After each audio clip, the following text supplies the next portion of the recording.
यीशु और कनानी स्त्री की कहानी। मत्ती 15 21 वचन से 28 वचन तक। यीशु सूर और सैदा प्रदेश में जा रहे थे और देखो, उस प्रदेश की एक कनानी स्त्री आई और चिल्लाकर कहने लगी, हे प्रभु, दाऊद के संतान, मुझ पर दया कर, मेरी पुत्री बुरी तरह से दुष्ट आत्माग्रस्त है। पर यीशु ने उसे कुछ उत्तर न दिया। देखिए प्रियो, कनानी स्त्री ने प्रभु को हे दाऊद के संतान कहकर संबोधन किया। वह कनानी स्त्री यीशु के बारे में जानती थी कि यह परमेश्वर है और उसे यीशु पर पूरा भरोसा और विश्वास था कि उसकी बेटी को यीशु चंगा करेंगे। मेरे प्रियो, यीशु दिखावा नहीं करते थे, इसलिए वे शांतिपूर्वक मार्ग में चलते जा रहे थे। यीशु मनुष्य बनकर धरती में आए। ये खुद परमेश्वर होकर अपने सारे कार्य को परमेश्वर की ओर से कहते। यीशु अपनी शक्ति को दिखा सकते थे, लेकिन दिखावा नहीं किया। मेरे प्रियो, आपको लग रहा होगा ना कि यीशु ने उस कनानी स्त्री को क्यों अनदेखा किया। उस समय कनानी और यहूदी में कोई संबंध नहीं होता था। यहूदी लोग कनानियों से बात तक नहीं करते थे, क्योंकि कनानी लोग का जीवन शैली बहुत खराब था और कनानी लोग मूर्ति पूजा किया करते थे। इस सभी कारणों से यहूदी कनानियों से कोई संबंध नहीं रखते और यीशु को पता था कि कनानी लोग परमेश्वर पर विश्वास नहीं करते। इसलिए यीशु ने उस कनानी स्त्री को जवाब नहीं दिया। चेले उसके पास आकर कहने लगे, इसे दूर कर दे, क्योंकि यह चिल्लाती हुई हमारे पीछे लगी है। प्रियो, इसे दूर कर दे मतलब यह नहीं कि इसे भगा दे। उनका कहना कि उसकी जो भी परेशानी है उसे खत्म करके उसे भेज दिया जाए। और वह स्त्री अपनी बेटी के लिए यीशु से विनती कर रही थी कि उसे यीशु जरूर चंगा करेंगे।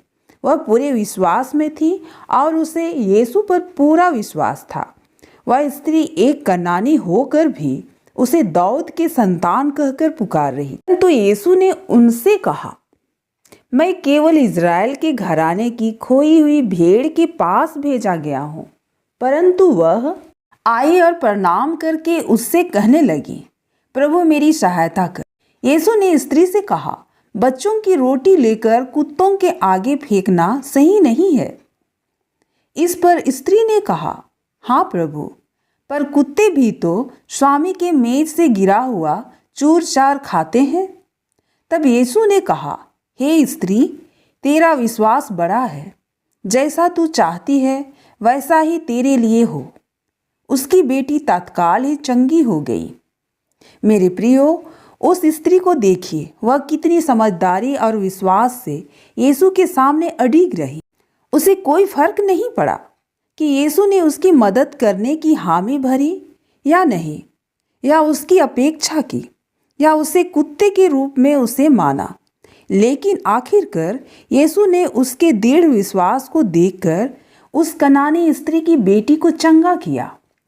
मेरे प्रियो, मैं सोचती हूँ हम सभी और उस कनानी स्त्री में बहुत ज़्यादा फर्क है, क्योंकि जब हमारे जीवन में सब कुछ अच्छा चलता है, प्रभु परमेश्वर की आशीष और कृपा हमारे जीवन में होती है, तो हम खुशी खुशी परमेश्वर को धन्यवाद देते हैं और उसकी स्तुति करते हैं और उस समय तक परमेश्वर में विश्वास और भरोसा रखते हैं। लेकिन जब हमारे जीवन में कोई परेशानी, दुख आने पर हम सभी तुरंत परमेश्वर के खिलाफ बड़बड़ाने लगते हैं कि परमेश्वर हमारे साथ ऐसा क्यों कर रहा है, परमेश्वर हमें इतना दुख तकलीफ क्यों देता है, परमेश्वर हमारे साथ है भी कि नहीं, और यह तक कि परमेश्वर को गलत समझते हैं। स्पष्ट रूप से परमेश्वर में हमारे विश्वास की तुलना उस कनानी स्त्री से नहीं की जा सकती है। मेरे प्रियो, परमेश्वर में सच्चा विश्वास रखना चाहिए, चाहे हम किसी भी कठिनाई या अप्रिय घटना का सामना कर रहे हो। इस प्रकार हम परमेश्वर का मार्गदर्शन प्राप्त कर सकते हैं और अपने अनुभवों में उनके चमत्कारी कार्य को देख सकते हैं। आशा करती हूँ आपको वीडियो अच्छी लगी होगी। जय मसीह की।